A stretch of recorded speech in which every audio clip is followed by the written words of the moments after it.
ሰላምታችን በያላችሁበት ይድረስ ክቡራን ተመልካቾች ከአማራ ሚዲያ ኮርፖሬሽን አዲስ አበባ ስቱዲዮ የሰዓቱን ዜናዎች ይዘን ቀርበናል። ዮሐና መኮንን ከመላይ ስቱዲዮና የስርጭት ባለሙያዎች ጋር የዕለቱን ዜናዎች ወደ እናንተ እያደረስኩ አብሬያችሁ ቆይታ አደርጋለሁ። አብራችሁ ነው። የእንዶዴ ደረቅ ወደብ ማስፋፊያ ፕሮጀክት ሲጠናቀቅ በሀገሪቱ የወጪ ገቢ ምርት እንቅስቃሴ ላይ ከፍተኛ ለውጥ በማምጣት ኢኮኖሚውን እንደሚደግፍ ተገለጸ። የደረቅ ወደብ ማስፋፊያ ፕሮጀክቱ በተያዘለት ጊዜ ለማጠናቀቅ ቀንና ሌሊት እየተሰራ መሆኑ ተገልጿል።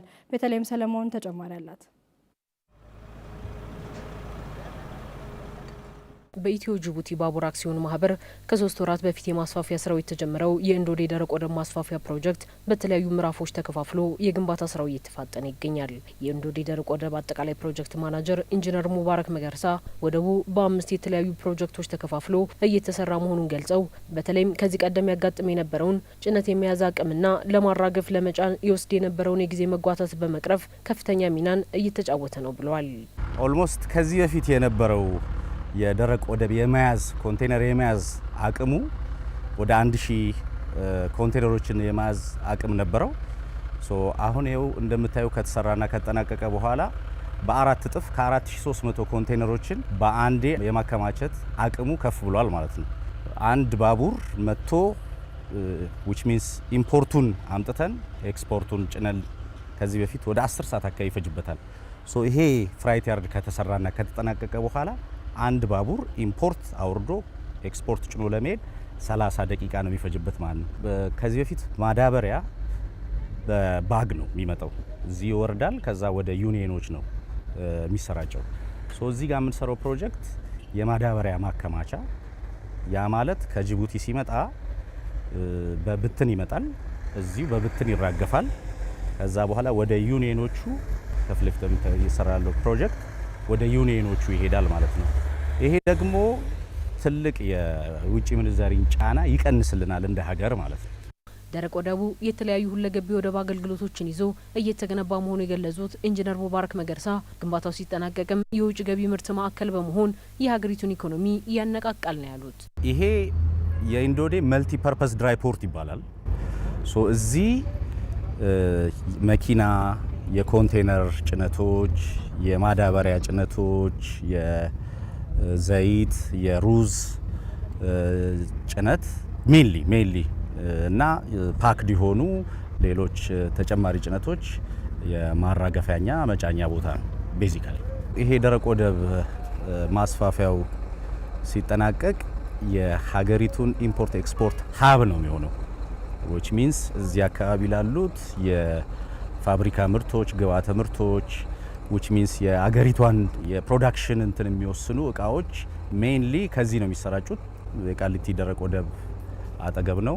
እንደገናም ደግሞ እዚህ አካባቢ የዱከም ሜንሊ የአገሪቷ የፕሮዳክሽን ቦታ በመሆኑ የካርጎቹ የጥሬ እቃዎቹ በፍጥነት ለማመላለስ የሚጠቅም ቦታ ነው እና በማስፋፊያ ፕሮጀክቱ ተጠናቀው አገልግሎት እየሰጡ ከሚገኙት የጭነት አቅም ማሳደግና የማራገፊያና መጫኛ ሰዓት መቀነስ ባሻገር ለተለያዩ አገልግሎቶች የሚውሉ የባቡር መስመር ዝርጋታ፣ የብትን ጭነት ማራገፊያ ፕሮጀክቶችን በተያዘለት ጊዜ ለማጠናቀቅ እየተሰራም ይገኛል።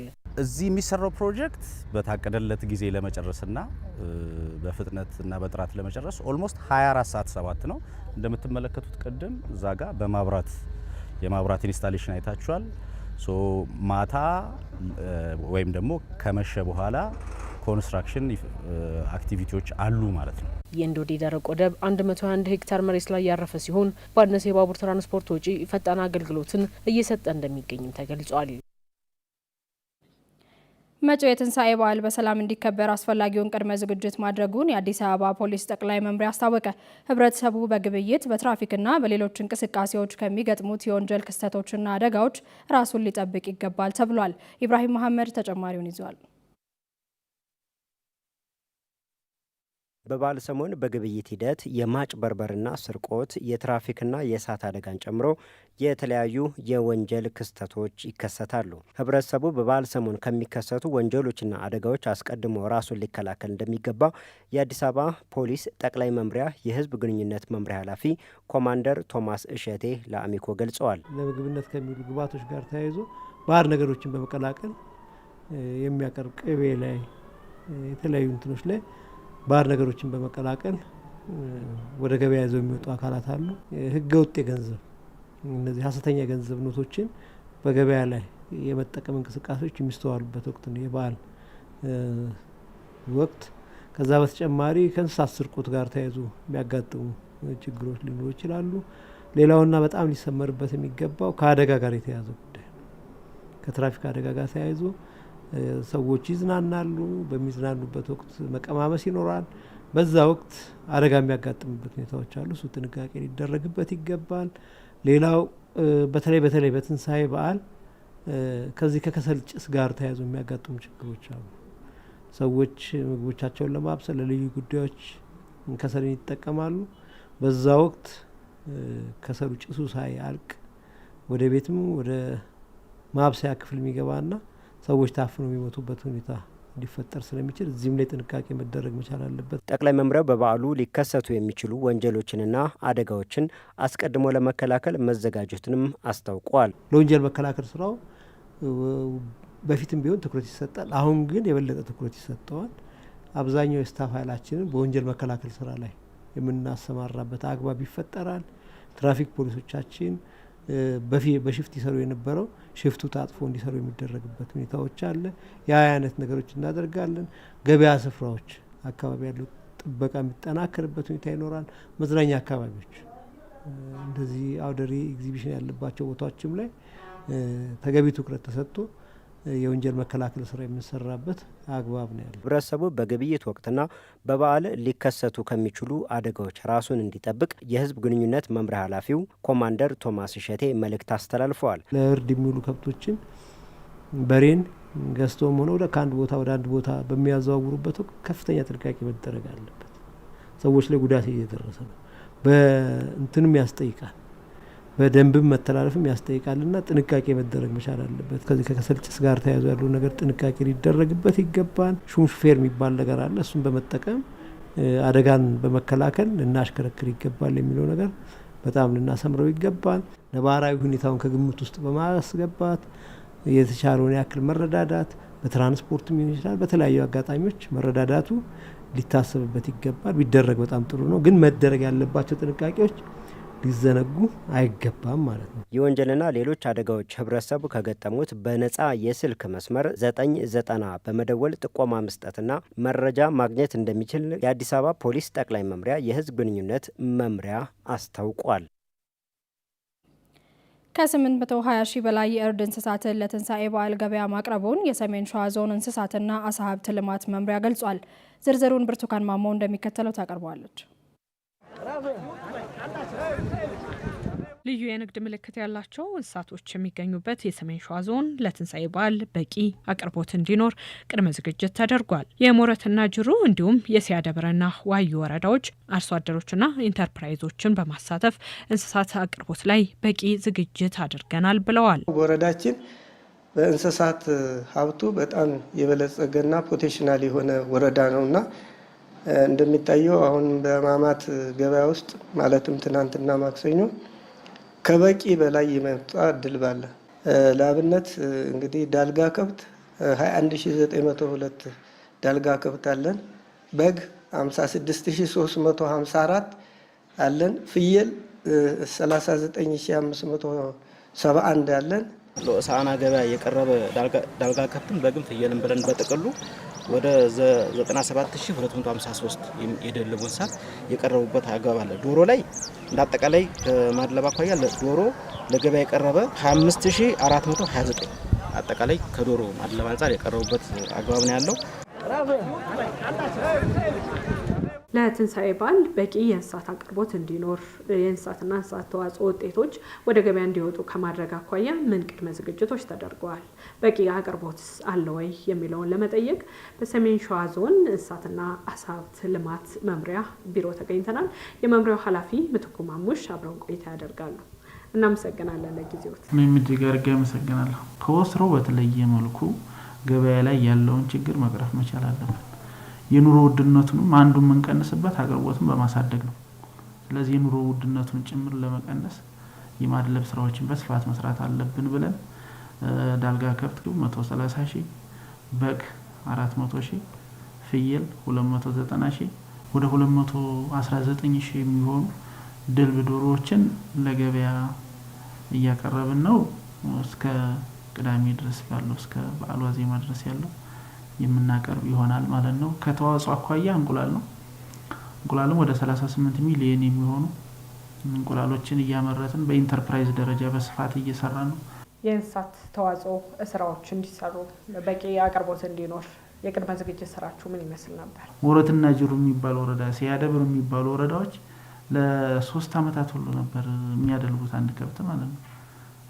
ለአንድ አመት ያህል ነበር የሚያደልጉት አንድ ከብት። ይሄ ደግሞ አዋጭ አይደለም ሲሰራ ማለት ነው። አንድ ከብት ደልቦ መውጣት ያለበት ማክሲመም 3 ወር ብቻ ነው። አሁን ላይ ገበያ ላይ እየወጡ ያሉት ድልብ ከብቶች ዳልጋ ከብት በግና ፍየልም በአጭር ጊዜ የደለቡ አዋጭነታቸው እየተሰራ አርሶ አደሩ አዋጥቶታል አላዋጣውም አለበለዚያ መኖ ብቻ እየቀለበ ትርፍ ካልሆነ ምንም ስራ ስለሌለ አዋጭነታቸውን ጭምር ቼክ እያደረግን ሙያዊ ድጋፍ እያደረግን ነው እየሰራን ያለ ነው። እስካሁን ባለው ሁኔታም ሞረትና ጅሩ እስከ 490 ሺህ አካባቢ ተሸጧል። ትልቅ ሰንጋ ማለት ካሁን በፊት ግን እስከ 700 እስከ 800 ሺህ ጭምር እየተሸጠ ነበር እዛ ወረዳ ላይ ማለት ነው። ዘንድሮ አቅርቦቱ ቆንጆ ስለሆነ ገበያው የተወሰነ መቀነስ ነገሮች አሉ ማለት ነው።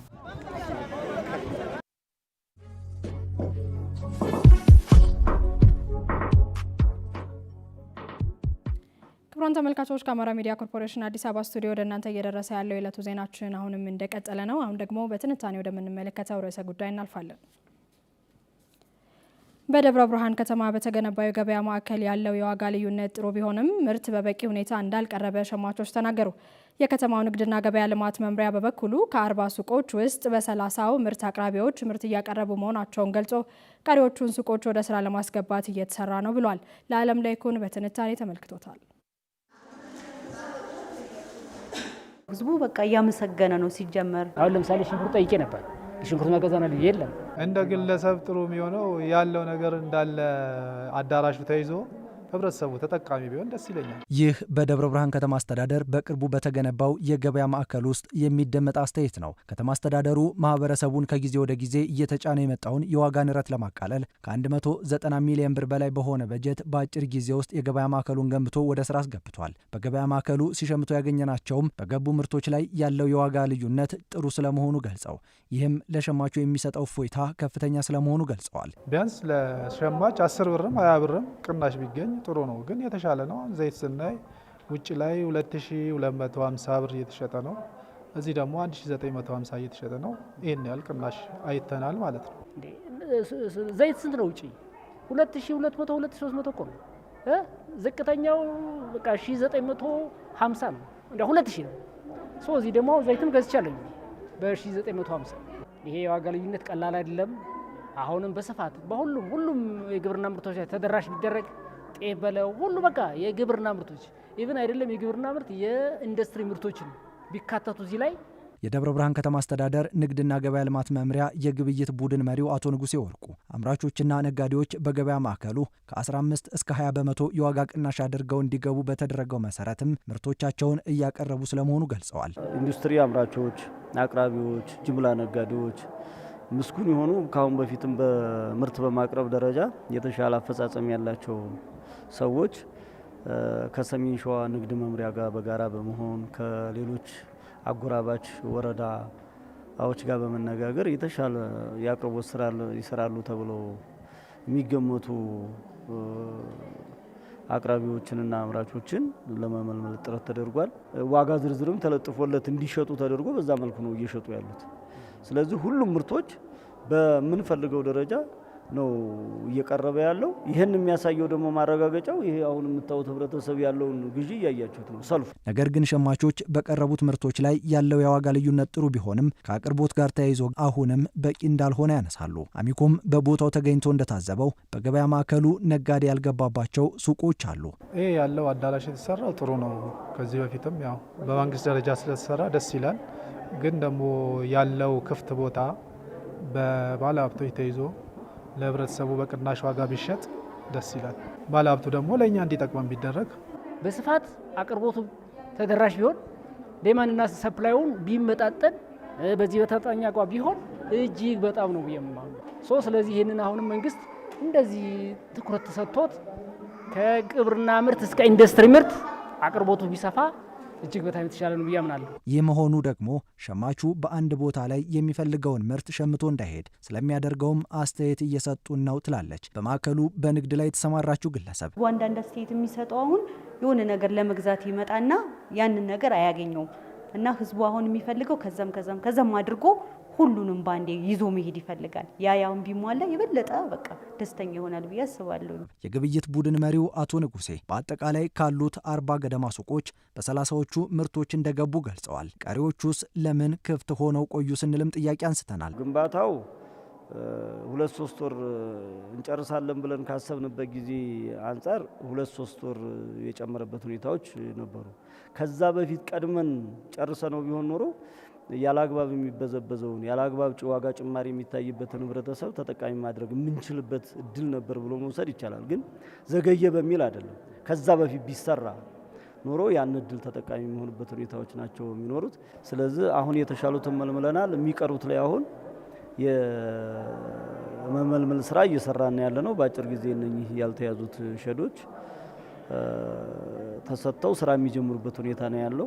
የገበያ ማዕከሉ ለሸማቹ ብቻ ሳይሆን ለነጋዴውም ምቹ ሁኔታን የፈጠረ ስለመሆኑም ተገልጿል። ይህንን ግንባታ ሲገነባ ህዝቡ ከነጋዴው በተመጣጣኝ ዋጋ ኪራዩን ቀነስ አድርጎ ለህዝቡ ኪራይ ቀነስ ስላደረገ ያን ፐርሰንት ደግሞ ይላል ማለት ነው እንጂ ኪራው ቀነስ ስላደረገ ነው ዋጋውም ያ ፐርሰንቷ ቀነስ ያደረገችው ማለት ነው።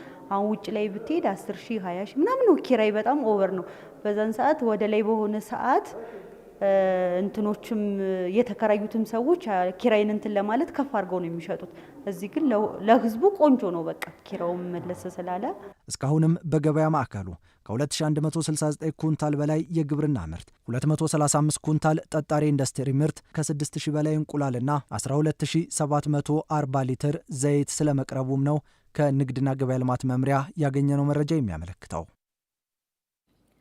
በመጨረሻም ለዕለቱ የተዘጋጁ አጫጭር ዜናዎችን ወደ እናንተ እናደርሳለን። ሰላማዊት ነጋ ታቀርባቸዋለች።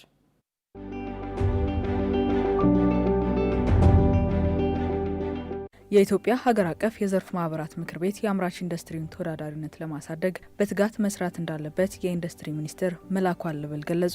የኢትዮጵያ ሀገር አቀፍ የዘርፍ ማህበራት ምክር ቤት ባካሄደው 9ኛው ጠቅላላ ጉባኤ የሚድሮክ ኢንቨስትመንት ግሩፕ ዋና ስራ አስፈጻሚ አቶ ጀማል አህመድን ፕሬዝዳንት አድርጎ መርጧል። በምክትል ፕሬዝዳንትነት ደግሞ ባለሀብቱ አቶ በላይነህ ክንዴ የተመረጡ ሲሆን ጉባኤው የዳይሬክተሮች ቦርድ አባላት ምርጫንም በስኬት አጠናቋል። በጉባኤው ላይ ተገኝተው ንግግር ያደረጉት የኢንዱስትሪ ሚኒስትሩ አቶ መላኩ አለበል አዲሱ ምክር ቤት አመራር ተኪ ምርትን በማስፋት በስራ ዕድል ፈጠራና ወጪ ንግድ ላይ አምራች ኢንዱስትሪው በላቀ ሁኔታ እንዲሰራ የማድረግ ኃላፊነቱን እንዲወጣ አስገንዝበዋል። አዲሱ የምክር ቤቱ ፕሬዝዳንት አቶ ጀማል አህመድ በበኩላቸው ምክር ቤቱ ከአምራች ኢንዱስትሪው ጋር ተቀራርቦ ለመስራት ዝግጁ መሆኑን አረጋግጧል። ዘገባው የኢትዮጵያ ዜና አገልግሎት ነው። ኢትዮጵያ በወራት ልዩነት ውስጥ የቀረቡባትን 2 ግዙፍ ዓለም አቀፍ የኢንቨስትመንት ክሶች በድል ማጠናቀቋን የፍትህ ሚኒስትር ገልጿል። የፍትህ ሚኒስትር ዴኤታ አቶ በላይሁን ይርጋ ኢትዮጵያ በዓለም አቀፍ የግልግል ዳኝነት መድረክ ያገኘቻቸውን 2 ድሎችን አስመልክተው ጋዜጣዊ መግለጫ ሰጥተዋል። በመግለጫቸውም ሀገሪቱ በተከታታይ ያገኘቻቸው እነዚህ ድሎች በሚሊዮን ዶላር የሚቆጠር የካሳ ክፍያ ከማዳን ባለፈ የሀገሪቱን ሉዓላዊ ጥቅም ያስጠበቁ መሆናቸውን ገልጸዋል። ሚኒስትሩ ዓለም አቀፍ የግልግል ማዕከላት ቢሮአቸውን በኢትዮጵያ እንዲከፍቱ ከማድረግ ጀምሮ በውስጥና በውጭ ባለሙያዎች የታገዘ የሪፎርም ስራዎችን በማከናወን ላይ እንደሚገኝም ጠቅሰዋል። በድል ከተጠናቀቁት ዋና ዋና ክሶች የመጀመሪያው የቱርኩ የኮንስትራክሽን ኩባንያ ሲሆን ኩባንያው በለገዳዲና ድሬ ግድቦች አቅራቢያ የኢንዱስትሪ ዞን ለማልማት ፈቃድ ተሰጥቶት እንደነበር አስታውሰዋል። ዘገባው የኢትዮጵያ ዜና አገልግሎት ነው። የኢትዮጵያ አየር መንገድ እስከ 2040 የሚዘልቅ ግዙፍ ስትራቴጂያዊ ራዕይ ይፋ አደረገ። የኢትዮጵያ አየር መንገድ ግሩፕ የመጀመሪያ በረራውን የጀመረበትን 80ኛ ዓመት ምክንያት በማድረግ እስከ 2040 የሚዘልቅ ታላቅ የእድገት ፍኖተ ካርታ ይፋ አድርጓል። የአየር መንገዱ ዋና ስራ አስፈጻሚ አቶ መስፍን ጣሰው እንደገለጹት እስከ 2040 ድረስ አየር መንገዱ አሁን ያሉትን 135 ዓለም አቀፍ መዳረሻዎች ወደ 203 ለማሳደግ ወስኗል ብለዋል። ለዚህም ይረዳው ዘንድ የዘመናዊ አውሮፕላኖችን ቁጥር አሁን ካሉበት 150 ወደ 250ና ከዚያ በላይ ለማድረስ አቅዷል። በአሁኑ ወቅት በዓመት 20 ሚሊዮን መንገደኞችን እያጓጓዘ የሚገኘው አየር መንገዱ በ2040 ይህንን ቁጥር በ3 እጥፍ በማሳደግ 60 ሚሊዮን ለማድረስ አልሟል። ይህም ተቋሙ በዓመት ከ25 እስከ 30 ቢሊዮን ዶላር የሚጠጋ ገቢ እንዲያመነጭ ያስችለዋል ብለዋል። አቶ መስፍን ጣሰው በመግለጫቸው ማጠቃለያ ላይ አየር መንገዱ ባለፉት 80 ዓመታት ላስመዘገበው ስኬት ለቀድሞና ለአሁን የስራ ባልደረቦቻቸው ምስጋናቸውን አቅርበዋል። ዘገባው የኢትዮጵያ ብሮድካስቲንግ ኮርፖሬሽን ነው። ክቡራን ተመልካቾች ከአማራ ሚዲያ ኮርፖሬሽን አዲስ አበባ ስቱዲዮ ለሰዓቱ ያዝናቸው ዜናዎች በተከታተላችኋቸው መልኩ ተጠናቀዋል። አብራችሁን ቆይታችሁ ስለተከታተላችሁን እጅግ እናመሰግናለን። መልካም ጊዜ ይሁንላችሁ።